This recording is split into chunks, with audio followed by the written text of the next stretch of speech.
The wind rolled gently across the open fields of Montana, carrying dust, sunlight, and the smell of fresh hay. Luke Carson, the quiet rancher known across 3 counties, held the reins of the young Mara as she trembled beneath his hands. She was a spirited horse, wild-hearted, stubborn, and strong, reminding him a lot of her new owner, Emma Hale. Emma stood beside him, her fingers tightly wrapped around the saddle horn. She winced as she shifted her foot in the stirrup. "It hurts," she whispered, trying to adjust again. "Please, go slow." Luke instantly froze. His breath caught, not because he misunderstood her words, but because of what came next. "It's my first time," she sighed softly. "I've never ridden a horse before." For a moment, Luke simply stared at her. Emma Hale, smart, bold, headstrong. Emma wasn't someone he expected to hear those words from. She'd arrived 2 weeks ago from the city to manage her late father's land, determined to restore the broken ranch he left behind. And from the start, she'd been fearless, or at least pretending to be. Luke stepped closer, his voice gentle. "You won't fall. Not while I'm here." Her cheeks warmed. "I'm not scared of falling. I'm scared of trusting myself." Luke didn't say anything at first. Instead, he placed his hand over hers, steadying her trembling grip. That small touch made something shift inside her, something old and fragile, something she hadn't allowed to surface in years. "Emma," he sighed, quietly but firmly, "no more ones born knowing how to do things. First times hurt. They always do. But you get better, stronger, braver. And you're already the bravest person I know." Emma exhaled shakily, turning her eyes away before he noticed the moisture at the edges. But Luke always noticed everything. He adjusted the saddle one last time. "All right," he murmured, "put your weight on me, not the stirrup. Trust me." She did. The moment she shifted, pain shot through her thigh muscles, unused, fragile,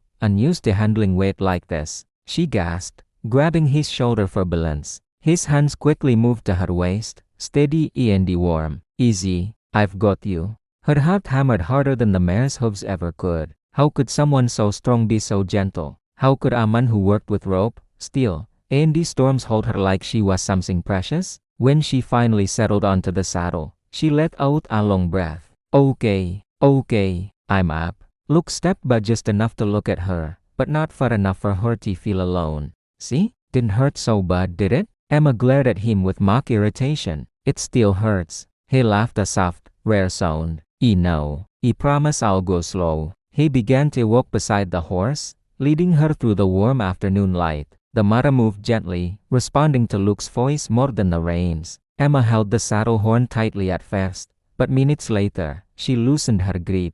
"Look at you," Luke sighed proudly. "Reading like you were born here." She smiled. A real smile, the first he had seen since her father's funeral last week. "Is Sinky like this?" "I knew you would."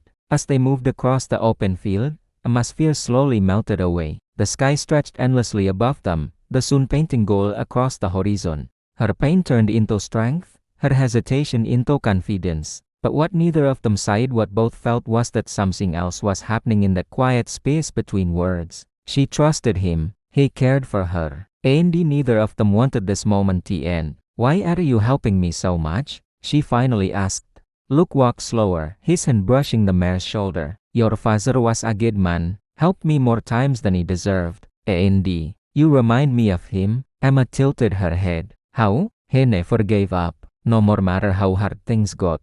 Her eyes softened. "Look, I'm not him, I know," he sighed. "You're stronger." She swallowed hard. No one had ever said that to her, not even her father. The matter suddenly shifted, causing her to wobble. Emma gasped. Before she could panic, Luke's hand was instantly on her knee, steadying her. "I'm still here," he whispered. And somehow, those 3 simple words meant more than anything else. After an hour, he helped her down. This time, she didn't tremble. When her boots touched the ground, she looked up at him with gratitude shining in her eyes.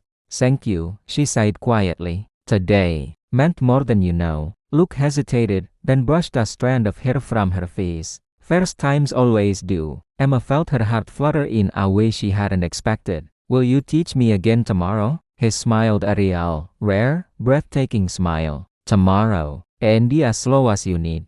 As the sun dipped behind the hills, casting long shadows across the ranch, Emma realized something she hadn't felt in years. she wasn't alone anymore. Andy looked, the quiet rancher with gentle hands and steady eyes, realized something too. Sometimes, the strongest love stories start with just 3 simple words. It hurts, but I'm here. Go slow. Andy Haywood. For her. Always.